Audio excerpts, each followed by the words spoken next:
नमस्कार। पिछले वीडियो में हमने आधुनिक जनसंख्या से जुड़े कुछ पहलुओं पर जानकारी हासिल की थी, जिसमें हमने जाना था किसी देश के लिए जनसमूह की कमी क्या मायने रखती है, उसके नुकसान क्या होते हैं देश को, देश की अर्थव्यवस्था को।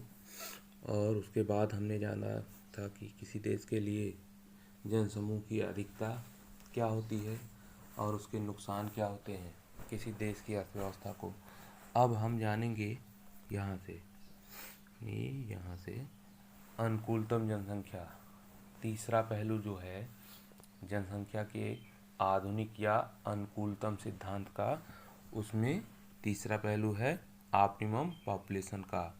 इसके अंतर्गत जब किसी देश की अर्थव्यवस्था तेजी से विकसित हो रही हो, प्रति व्यक्ति आय सर्वाधिक हो और प्राकृतिक तथा भौतिक समस्त उत्पादन के साधनों का पूरी तरह से उपयोग हो रहा हो, यानी कि कोई भी संसाधन खाली ना बैठा हो, उत्पादन का कोई भी संसाधन खाली ना बैठा हो, सारे संसाधनों का पूरा दोहन किया जा रहा हो देश के नागरिकों के द्वारा।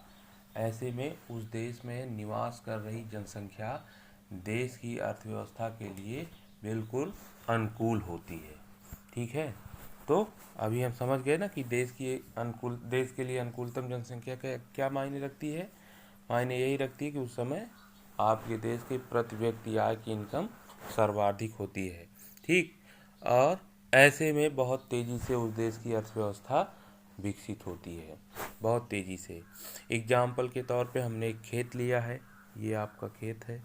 इस खेत में हमने 3 पॉइंट रखे हैं खेत पे श्रम पूर्ति के लिए, श्रमिकों की पूर्ति के लिए 3 पॉइंट हैं। पहला पॉइंट है 5 मजदूरों की आवश्यकता है खेत को, ये बात हो गई अनुकूलतम जनसंख्या की। दूसरा पॉइंट है यदि हम 10 मजदूरों से काम ले उसी खेत पे, तो ये जनाधिक्य की समस्या उस देश में, और 10 मजदूर भी उतना ही वेतन पाएंगे जितने 5 पा रहे हैं। काम जल्दी हो रहा है, इससे कोई मतलब नहीं, लेकिन वेतन की बात अगर हो, पारिश्रमिक की बात हो, तो मांग का नियम यही कहेगा कि 10 जो पा रहे हैं उतने ही मजदूर उतना ही वेतन 5 वाले मजदूर भी पाएंगे, या 5 जो पा रहे हैं उतने ही या उससे कम 10 वाले पाएंगे, 10 की संख्या वाले।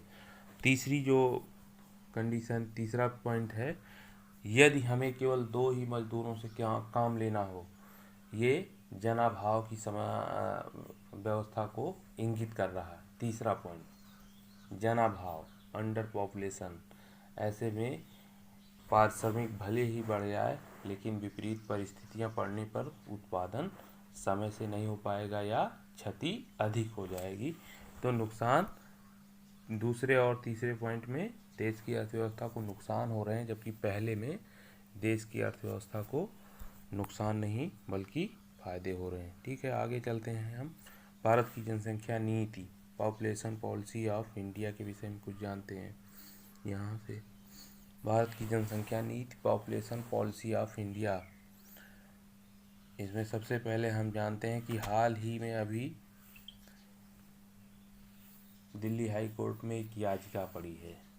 याचिका में कोर्ट से केंद्र सरकार को यह कहने की अपील की गई है, या निर्देश देने को अपील की गई है कि जनसंख्या नियंत्रण के लिए ज़रूरी कदम उठाए, क्योंकि अभी जितनी भी समस्याएं भारत या भारत के बाहर वैश्विक स्तर पे कहीं भी आ रही हैं, वो जनसंख्या विस्फोट के कारण आ रही हैं। चाहे अपराध की समस्या हो, चाहे प्रदूषण बढ़ने की समस्या हो, संसाधनों तथा नौकरियों की कमी की समस्या हो, देश में स्वास्थ्य व्यवस्था की कमी की समस्या हो, सबके मूल कारण जनसंख्या विस्फोट हैं। साथ ही में याचिका में न्यायमूर्ति वेंकट चलैया की अगुवाई में गठित राष्ट्रीय संविधान समीक्षा आयोग की सिफारिशें भी लागू करने की याचिका दी गई है कि उनकी जो सिफारिशें हैं वो लागू की जाएं, अन्यथा की स्थिति में हमारी जनसंख्या 2020 के पश्चात वैश्विक स्तर की सबसे बड़ी जनसंख्या हो जाएगी। ऐसे में पूरी जनसंख्या को देश की अर्थव्यवस्था, संसाधनों और खाद्य की पूर्ति नहीं दे पाएगी। ठीक, ये सब समस्याएं होंगी। अब हम आते हैं यहाँ पे आज़ादी के पश्चात भारत की जनसंख्या नीति। आज़ादी के पश्चात भारत की जनसंख्या नीति में हम जानते हैं, भारत दुनिया का पहला ऐसा देश है जिसने 1952 में स्वतंत्रता के पश्चात परिवार नियोजन कार्यक्रम को अपनाया। प्रथम पंचवर्षीय योजना में बढ़ती आबादी को विकास के बाधक के तौर पर चिन्हित कर लिया गया था। पहली पंचवर्षीय योजना जो अपने यहाँ की चली, उसमें जो बढ़ती आबादी है हमारी, उसे विकास के बाधक के तौर पर चिन्हित कर लिया गया। तब से जितनी भी पंचवर्षीय योजनाएं चल रही हैं, उन सभी में जनसंख्या नियंत्रण को लेकर विभिन्न प्रकार के पहल किए जा रहे हैं। अब हम इसमें कुछ पॉइंट करके मुख्य जो चीज़ें हैं उनको हम बताते हैं आपको। पहला पॉइंट है, भारत में सबसे पहले जनसंख्या नीति बनाने का सुझाव 1960 में एक विशेषज्ञ समूह के द्वारा दिया गया था। दूसरा है, साल 1976 में देश की पहली जनसंख्या नीति की घोषणा की गई। बाद में 1981 में इस जनसंख्या नीति में कुछ संशोधन भी किए गए। तीसरा पॉइंट है, कुछ जनसंख्या नीति के तहत जन्म तथा जनसंख्या वृद्धि में कमी लाना, विवाह की न्यूनतम आय में वृद्धि करना, परिवार नियोजन को प्रोत्साहित करना, महिला शिक्षा पर विशेष जोर देने का लक्ष्य भी रखा गया। अगला पॉइंट है, इसके बाद फरवरी 2000 में सरकार ने राष्ट्रीय जनसंख्या नीति 2000 की घोषणा की। ये नीति डॉक्टर एम.एस. स्वामीनाथन की अध्यक्षता में गठित एक विशेषज्ञ दल की रिपोर्ट पर आधारित थी। अगला पॉइंट है, इस जनसंख्या नीति का प्रमुख उद्देश्य प्रजनन तथा शिशु स्वास्थ्य की देखभाल के लिए बेहतर सेवा तंत्र की स्थापना तथा स्वास्थ्य की सुविधाओं में बुनियादी तौर पर मजबूती लाना था। ठीक है, तथा 3 चीज़ें थी। अगली जो है वह जनसंख्या को भी नियंत्रित करना था।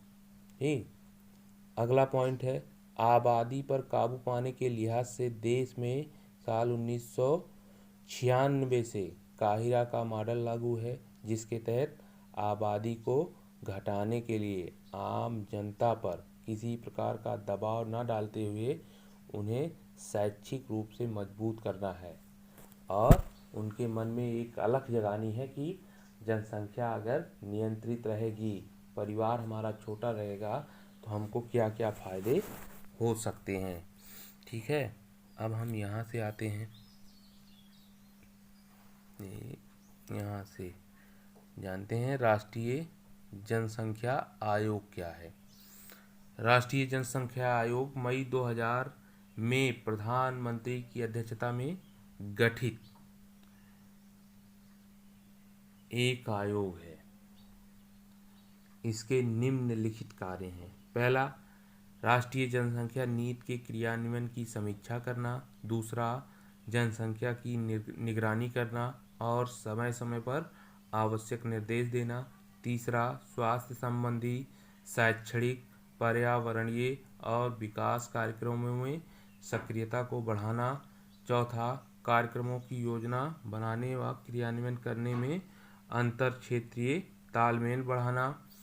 इस आयोग के अंतर्गत एक राष्ट्रीय जनसंख्या स्थिरता कोष की भी स्थापना की गई। बाद में इस कोष को स्वास्थ्य और परिवार कल्याण विभाग में विलय कर दिया गया।